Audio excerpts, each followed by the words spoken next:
Hi, I'm Gundersen from Fairewinds, and it's Friday, May 13th. I thought I'd use today to kind of summarize what's going on the Fukushima site and immediately off-site.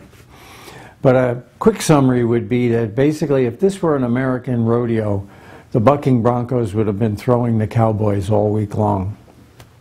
There's a meeting on Thursday where the NRC is being briefed by its staff, and I think that what the staff is going to tell them is that the situation is still unstable. I think unstable is an understatement. Today on Unit 1, TEPCO announced that the reactor core was uncovered and that significant fuel had been damaged. And I don't think that should come as a surprise to any of you, but it was a news press release from TEPCO. And they discovered this because they were able to get people into the containment for a very brief amount of time who could put new gauges in. The new gauges indicated that there's no water in the reactor and very little in the containment. Well, that brings up the question then, where did all that water go? We put in tens of thousands of tons of water over the last 2 months now, and that's an indication that there's leaks into the groundwater, which I'll discuss a little bit later. So Unit 1 is dry and possibly has melted through the nuclear reactor and is now lying on the floor of the nuclear containment, causing incredibly high exposures to the people that are trying to get in. The exposures are 70 R an hour. That basically means that in 4 or 5 hours you're dead. And it's not a long-term death, it's a quick death. So it's high exposures to radiation in Unit 1. So it's time to go back and change the plan on Unit 1, and I believe that's what TEPCO has to do. The radiation levels are just too high. Moving on to Unit 2, there's really no change there. It's leaking like a sieve. Water's being poured in the top, it's coming out a hole in the bottom, and the containment is leaking. So you've got another large source of water, and there's simply not enough room on site to capture all this water. And there's obviously a need to cleanse it, and we're talking about cleansing capability beyond what's ever been tried before in the past. On average, the Fukushima units are using close to 100 tons of water a day, and demineralization is normally a ton or two a day. So obviously there has to be a dramatic change in the plan to clean this water up, or else it's going to get released into the groundwater, and it's going to get released into the ocean.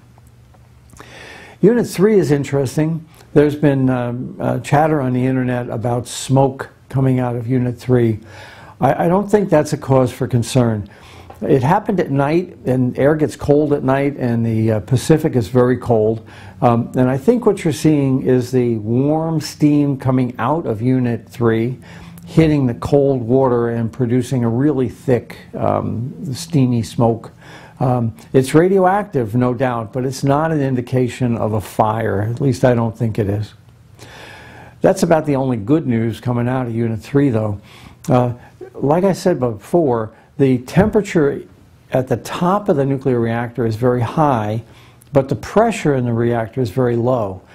And what that means is that water can't exist under those conditions. There's no water and there's no steam inside the Unit 3 reactor based on a high gas temperature and a low pressure. Well, what that means is there's air in there, and nuclear reactors are not meant to be cooled by air. So there's still a real severe problem in cooling the Unit 3 reactor.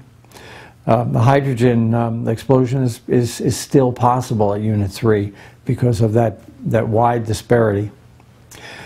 Another thing that came out of Unit 3 this week was a movie that they were able to take inside the fuel pool. And you'll recall that Unit 3 is the one that is largely a pile of rubble at this point.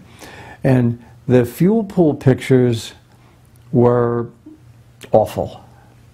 They really indicated large pieces of concrete had fallen into the pool, large masses of metal were in the pool. The rods, the control rods and the fuel racks appeared to me to be distorted. There's clearly an indication that there's been a violent explosion inside that pool. I think the pictures confirm what I've been telling you, that some sort of a violent exothermic reaction occurred inside that pool. Well, the other piece of information that came out that supports that is that they found high levels of iodine-131 in that pool. Now, we're 60 days into this accident, and the iodine-131 should be gone. To find high levels of iodine-131 in the Unit 3 pool is another indication that there was what I had called a prompt moderated criticality. And I believe still that that's just more evidence that supports what I've been saying now for several weeks. Moving on to Unit 4. Unit 4 is leaning. TEPCO acknowledges that Unit 4 is leaning. The structure is obviously compromised from the fires and the explosion on Unit 3, but it's tilting at the top, and that's not good. If there's a seismic aftershock as a result of the first earthquake, Unit 4 could collapse. TEPCO is trying dramatically to shore up that building, but it's tough. It's really tough. There's also been some photos released of inside the Unit 4 pool, and the racks appear to have retained their integrity. So the plutonium that we found off-site, I'll talk about that a little bit here, but the plutonium we found off-site could not have come from Unit 4. The racks are intact. There was enough heat generated on Unit 4 to burn the building. For 2 days there was a fire. I wouldn't doubt that plutonium and other isotopes, cesium and strontium, were volatilized. But I don't think that Unit 4 is the source of large quantities of plutonium that have been found off-site. I did some calculations this week, and I determined that in order for pieces of nuclear fuel to be found 2 kilometers away, and that's from an NRC report, those pieces would have to be thrown at around 900 to 1,000 miles per hour out of the fuel pool to travel that distance. Basically, what I assumed is that a piece of fuel about this big was thrown out of the nuclear fuel pool in Unit 3 and traveled 2 kilometers. And in order to get that to happen with air resistance, it had to start out at over 1,000 miles an hour. What that means is, again, that confirms what I've been saying all along. That's faster than the speed of sound. That shows there's been a detonation in Unit 3 and not a deflagration. Well, what does all this mean? Unit 1's containment is leaking. They can't put nitrogen into it to maintain its pressure. Unit 2's has been leaking and filling trenches off-site. Unit 3 is now leaking as well and filling trenches away from the reactor. So all 3 nuclear containments are leaking. Now, here in the United States, the Nuclear Regulatory Commission has said that it is impossible for a nuclear containment to leak. In the Advisory Committee on Reactor Safeguards in October of last year, they specifically stated they assume 0 probability of containment leakage. Now, obviously that's wrong, and it affects lots of regulations on operating plants, as well as the new Westinghouse AP1000 reactor, which is attempting to be licensed. I'll talk more about that next week. Finally, I want to talk about what does this mean to the off-site vicinity around the Fukushima reactor. First, let's talk about the water. As I said, there's a lot of water going in, and not all of it's getting captured.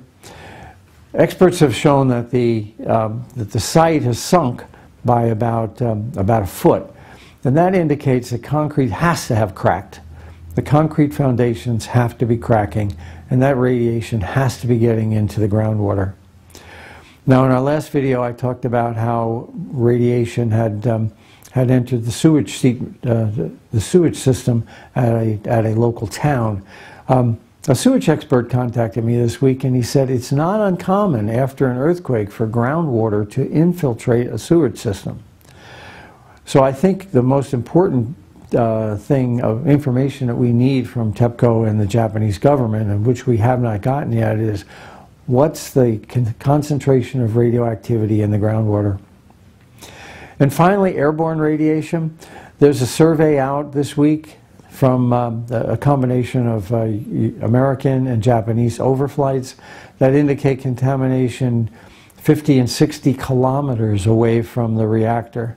A school, a high school, where kids are now required to wear masks and long-sleeve shirts to protect their skin. And while they're in school, out on the parking lot, they're stripping out the soil because it's so contaminated. If the kids are outside, they'd be exposed to adult nuclear worker levels of concentration. That's unconscionable, that school should be kept open. And finally, all the reactors are continuing to emit radiation. Their containments have failed. So it's going down as water and going up as steam, and there's no plan in sight to prevent that from happening in the future. Well, thank you very much, and I'll touch base with you next week.